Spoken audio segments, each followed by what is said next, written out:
오늘 우리가 읽은 본문 위에 배경을 먼저 보려고 해요. 14절 말씀을 보면 믿는 사람들이 더욱 늘어나는 과정 중에 있었습니다. 그런데 이러한 상황 속에서 17절 말씀을 보면 대제사장과 그의 지지자들인 사두개파인들이 시기심이 가득 차서 들고 일어났다라고 성경이 기록하고 있어요. 시기심이 가득 찼다. 원어로 보면 플레도라는 단어라고 해요. 근데 이게 이제 충만하다, 가득하다 라는 단어인데 이 단어가 어디에 쓰였냐? 4장 31절. 모두 성령으로 충만해서, 여기서 말하는 충만과 17절에 나오는 가득했다가 같은 단어입니다. 플레도. 그리고 또 같은 단어가 어디 나오냐? 5장 3절. 어찌하여 그대의 마음이 사탄에게 홀려서, 여기서 나오는 홀려서라는 단어가 플레도입니다. 사탄에게 홀림을 당했다, 사탄의 마음으로 충만해졌다, 이렇게 이제 원어를 해석할 수 있는 거죠. 결국에는 극명한 차이가 나오는 거예요. 어떤 차이가 나오냐?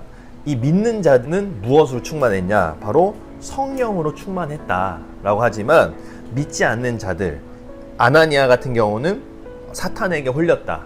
내가 좀 더 가지고자 하는 그 마음에 가득 찼다라는 거. 그리고 17절에 모두의 시기심이 가득 찼다라는 것은 이 종교 지도자들이 내가 더 사람들에게 인기를 얻고 권력을 얻고자 하는 그 마음으로 가득 찼다. 분명히 가득 찬 모습은 동일한데 전혀 다른 것으로 가득 찼다라는 게 오늘 모습을 통해 바라볼 수 있는 거죠. 아나니아가 조금 더 갖고자 하는 마음, 또 이 종교 지도자들이 조금 더 인기를 얻고자 하는 마음, 이러한 마음들을 두 글자로 표현하고 싶어요. 바로 욕심입니다. 욕심. 하나님의 자녀들은 성령으로 충만했지만 세상의 자녀들은 욕심으로 충만했다, 욕심으로 가득 찼다라는 것을 오늘 본문의 배경을 통해서 바라볼 수 있는 거죠. 이 욕심으로 가득 차 있던 종교 지도자들이 어떻게 했냐? 그 시기심에 못 이겨서 이 사도들을 잡아옵니다. 하지만 사도들은 19절에 나와 있지만 주님의 천사로부터 백성들에게 복음을 전하라는 그 음성을 듣고 성전으로 나아가서 다시 복음을 증거하다가 다시 잡혀와요. 그러면서 나타난 이야기가 오늘 본문 27절의 배경인 겁니다. 오늘 본문을 보면 이 종교 지도자들이 사도들을 데려다가 공의 앞에 세우면서 신문을 해요. 그랬더니 이제 29절에서 사람에게 복종하는 것보다 하나님께 복종하는 것이 마땅합니다. 이게 바로 두 번째 잡혀왔을 때 종교 지도자들 앞에서, 사람들 앞에서 베드로와 사도들이 한 말이에요. 여기서 말하는 사람에게 라는 것을 종교 지도자들에게, 당신들에게 복종하는 것보다 하나님께 복종하는 게 마땅합니다 라고 우리가 해석할 수 있다는 거죠. 이 말은 바꿔 이야기하면 당신들은 지금 하나님께 복종하고 있지 않습니다 라는 대답과 사실 이어진다라고 볼 수도 있습니다.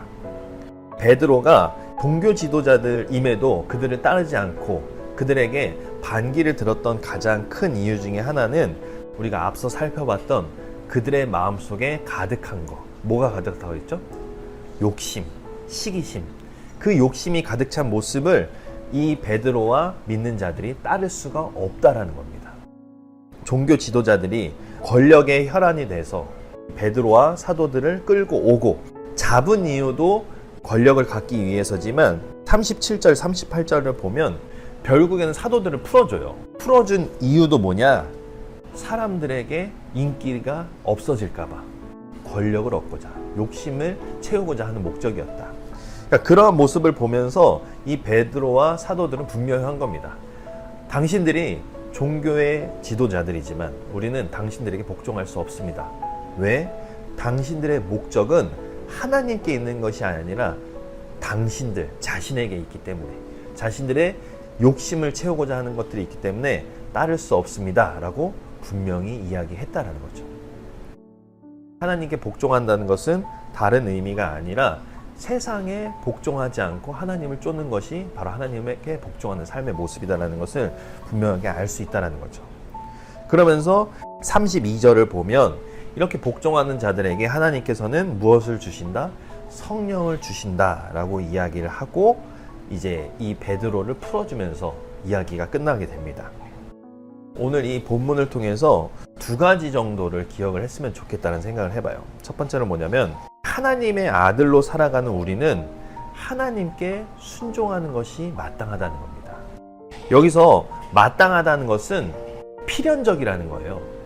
바꿔 이야기하면 뭐 반드시 꼭 이런 의미로 받아들일 수 있다는 거죠. 선택의 문제가 아니라는 겁니다. 하나님의 자녀, 하나님의 사람들은 하나님께 복종하는 것이 책임이자 의무다라고 이야기할 수 있다는 거죠. 근데 누가 좋자고 그렇게 이야기하신 거냐? 하나님이 좋자고 하신 거냐? 아니라는 겁니다.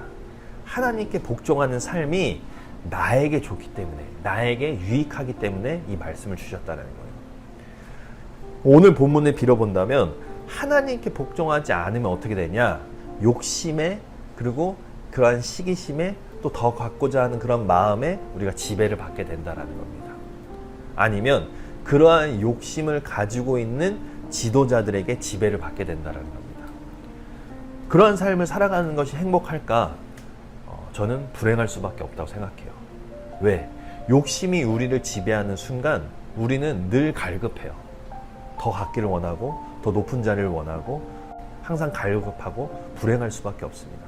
하지만 하나님께 복종하는 삶을 살아갔을 때는 우리가 욕심의 지배를 받지 않고, 또 욕심의 지배를 받는 그 세상과 또 권력자들에게 지배를 받지 않기 때문에 우리는 하나님 안에서 늘 행복한 삶을 살아갈 수 있다라는 것을 오늘 이 말씀을 통해 우리가 분명히 바라볼 수 있다는 거죠. 또 두 번째로 중요한 것은 하나님께 순종하면서 살아갈 때 주어지는 것이 바로 성령이라는 것입니다. 사도들과 믿는 자들이 성령을 받음으로써 달라진 삶을 살아갔잖아요. 그 말은 우리 역시도 성령을 받으면 달라질 수 있다. 근데 성령을 어떻게 받냐?